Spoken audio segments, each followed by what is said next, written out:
Welcome back to my channel. So మన సంక్రాంతికి వచ్చే మూవీస్ చూస్తున్నాం. మనం ఆల్రెడీ గేమ్ చేంజర్ చూసాం, నాకైతే కొంచెం యావరేజ్ అనిపించింది. నెక్స్ట్ డాకు మహారాజ్ రిలీజ్ అయింది ఇవాళ, సో దానికి వచ్చేసాను. ఈ మూవీ ఎలా ఉంటుందో మనం కొంచెం బ్యాక్ తెలుసుకుందాం. Keep watching. సో మొత్తానికి సినిమా అయితే అయిపోయింది, డాకు మహారాజ్. సో ఇప్పుడు రివ్యూలోకి వెళ్ళిపోదాం. సో మీకు తెలిసిందే, బాబీ కొల్లి డైరెక్టర్. ఇంతకుముందు వాల్తేరు వీరరాఘవ్ మంచి ఫామ్ లో ఉన్నాడు, బాలయ్య బాబు ఎలాగో మంచి ఫామ్ లో ఉన్నాడు. లాస్ట్ మంచి మూవీస్ అన్ని వచ్చాయి, భగవత్ కేసరి, దాని ముందు అఖండ. సో అందుకే ఎక్స్పెక్టేషన్స్ కూడా, హైప్ కూడా బాగానే క్రియేట్ అయింది మూవీకి. సో ఓవరాల్ గా మనం ఫస్ట్ అయితే మన యాక్టింగ్ వెళ్ళిపోదాం. యాక్టింగ్ వైజ్ బాలకృష్ణ నాకైతే అనిపించింది కంటెంట్ గా చేశాడు. యాక్చువల్ గా ఇంతకుముందు భగవత్ కేసరిలో, అఖండలో ఎలా అయితే కంటెంట్ ఉందో అది సిమిలర్ లెవెల్ మెయింటైన్ చేశాడు బాలయ్య. సో అది నచ్చింది నాకు. మరి ఓవర్ అలాంటి అంటే ఫ్యాన్స్ కి నచ్చింది కానీ కొంతమందికి నచ్చకపోవచ్చు అది. సో అది లేదు, అంతవరకు బాగుంది. డైలాగ్స్ కూడా బాలయ్య బాబుకి ఇచ్చే డైలాగ్స్ బాగున్నాయి, ఫ్యాన్స్ కి అయితే చాలా నచ్చుతాయి. సో కొన్ని ఏంటంటే సెల్ఫ్ పొగుడుకోవడాలు అవి ఉన్నాయి. బాలయ్య బాబు నేను లయన్ నేనేంట అవన్నీ, సో అవి ఫ్యాన్స్ కు అవి లేకపోతే నచ్చదు కాబట్టి అవి ఓకే సినిమాలో ఉండాలి కాబట్టి పెట్టారు. So acting wise Balayya Babu బాగా చేశాడు. అండ్ మిగతా వాళ్ళు హీరోయిన్కి వస్తే, బాలయ్యకి ఆపోజిట్ హీరోయిన్ ప్రజ్ఞా జైస్వాల్. సో అమ్మాయి ఓకే పర్వాలేదు, బాగానే చేసింది. కొన్ని చోట్ల ఎక్స్ప్రెషన్స్ సరిగా లేవు, కొన్ని చోట్ల బాగానే చేసింది.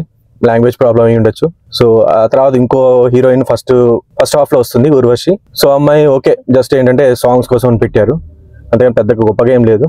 ఇంకా అది కాకుండా విలన్ కి హీరోయిన్, విలన్ వైఫ్ శ్రద్ధా శ్రీనాథ్, తన ఇంకో హీరోయిన్. తను ఉన్న వాళ్ళు ముగ్గురులో తను బాగా చేసింది యాక్టింగ్. ఇంకా ఇంకో హీరోయిన్ చెప్పంటే జస్ట్ సపోర్టింగ్ రోల్ చేసింది, చాందిని. సో హీరోయిన్ చాలా మంది ఉన్నారు సినిమాలు, కాకపోతే బాలయ్యకి ఉన్న హీరోయిన్లు ఇద్దరే, మిగతా వాళ్ళు సపోర్టింగ్ చెప్పొచ్చు.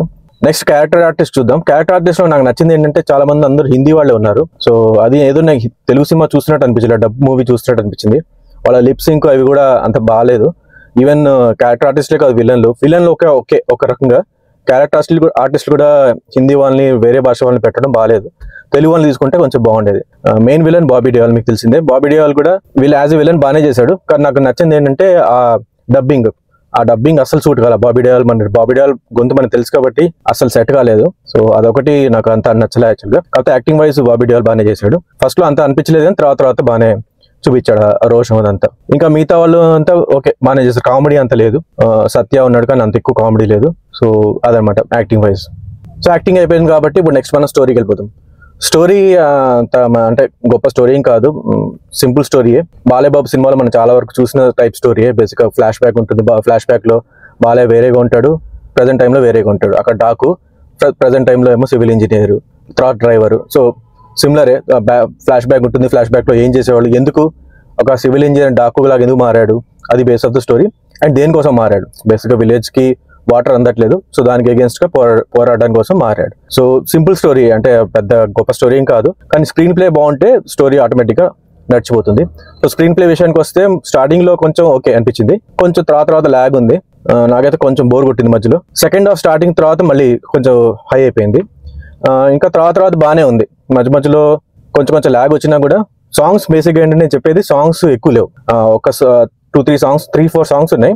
ఒక సాంగ్ మాత్రం వేస్ట్ సాంగ్, దాని గురించి తర్వాత చెప్తాను.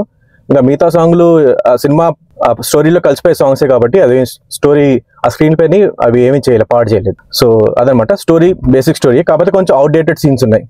Outdated scenes in sense like example Shraddha Srinath, ఆమెకి నరం కట్ చేస్తే ఆమె అట్లాగే మాట్లాడుతుంది, బాగానే వెళ్ళిపోతుంది బాగుని పట్టుకొని. సో నరం కట్ చేస్తే ఎవడో ఎంతసేపు ఉంటాడు. సో అలాంటి కొన్ని సీన్స్ ఉన్నాయి అవుట్డేటెడ్, మనం ఎప్పుడు పాత సినిమాలు చూసాం, అవి కొంచెం ఉండకపోతే బాగుండేది. అలాంటి చాలా సీన్స్ ఉన్నాయి, చెప్పుకుంటూ పోతే చాలా పెద్దది అవుతుంది లెంత్. స్క్రీన్ ప్లే చెప్పాను కదా, స్క్రీన్ ప్లే కూడా పర్వాలేదు, కొంచెం మధ్యలో లాగ్ ఉన్నా నడిచిపోయింది. బేసిక్ గా ఎందుకు నడిచిపోయిందంటే, నెక్స్ట్ వస్తున్నాను బీజిఎం. సో బీజిఎం వల్ల అదంతా ఎలివేట్ అయింది అనమాట. సీన్స్ కానీ ఆ డైలాగులు కానీ వాటి వల్ల మొత్తం ఎలివేట్ అయింది స్క్రీన్ ప్లే. సో బీజిఎం అయితే తమన్ బాగొట్టాడు. కాకపోతే ఒకటే బీజిఎం, బాలయ్య బాబుకున్న ప్యా ఆ బీజిఎం ఉంటుంది. అది చాలా సార్లు బాలయ్య బాబు ఎప్పుడైతే ఫెరోషియస్ గా వస్తాడో ప్రతిసారి రావడంతో నాకు కొంచెం అది ఎక్కువ అనిపించింది. అన్నిసార్లు అయితే బోర్ కొట్టింది నాకు. అంటే అంత అవసరం లేదు, అన్నిసార్లు అదే బీజిఎం అవసరం లేదు. బాబీ డియోల్ కి స్పెసిఫిక్ గా అంత గొప్ప బీజిఎం ఏం లేదు. సో ఓవరాల్ కాకపోతే ఇంకో ప్రాబ్లం ఏంటంటే చాలా లౌడ్ ఉంది బీజిఎం. సో అదొకటి. నేను వెళ్ళిన థియేటర్ కొంచెం పర్వాలేదు, సౌండ్ సిస్టమ్ బాగుంది. సౌండ్ సిస్టమ్ బాగాలేని థియేటర్కి వెళ్తే మాత్రం మీ చెవులు బద్దలైపోతాయి.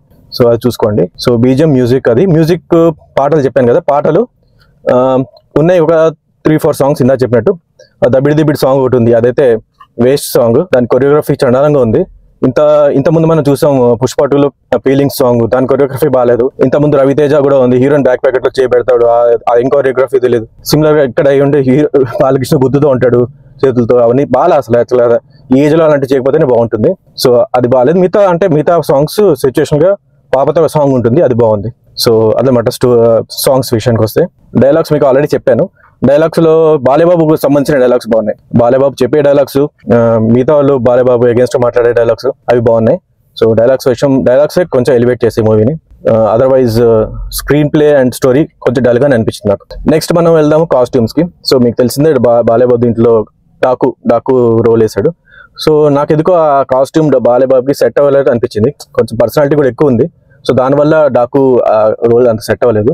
అండ్ సో అది జస్ట్ నా వరకు. బాలేబాబు ఫ్యాన్స్ కి నచ్చి ఉండొచ్చు, కానీ నాకైతే అంత నచ్చలేదు. సో కాస్ట్యూమ్స్ వరకు okay. Costume and Daaku costumes బాగున్నాయి, కానీ ఆయనకి సెట్ అవ్వలేదు బేసిక్ గా. సో అదనమాట. సో ఫైనల్ గా ఇంకా మనం రేటింగ్ వెళ్ళిపోదాం. రేటింగ్ వైజ్ చెప్పాను కదా, మధ్యలో కొంచెం డల్ గా ఉంది నాకు స్టోరీ. సో దానివల్ల మధ్యలో ఆ బీజిఎం రావడంతో, ఆ డైలాగ్ తో కొంచెం ఎలివేట్ అయింది. కానీ అదర్వైజ్ మామూలు రొటీన్ మూవీనే. అంత ఏం డిఫరెంట్ మూవీ ఏం కాదు. కానీ రేటింగ్ ఇవ్వమంటే నా వైపు నుంచి నేను మేబీ 2.75 మాక్సిమం 3 వరకు ఇవ్వను. 3/5. సో నా రేటింగ్ 3/5. So that's it. సంక్రాంతికి చూడొచ్చు బాలేబాబు సినిమా కాబట్టి, వెళ్ళి చూస్తారు జనాలు కాబట్టి మీరు కూడా చూడొచ్చు. సో నెక్స్ట్ మనం వీలైతే నేను వెంకటేష్ మూవీ చూస్తాను, తెలియదు, దాని గురించి తర్వాత మాట్లాడదాం. సో 2 మూవీస్ వచ్చేసాయి, 2 అయిపోయి. నెక్స్ట్ 3rd మూవీ వెయిట్ చేద్దాం. బాయ్.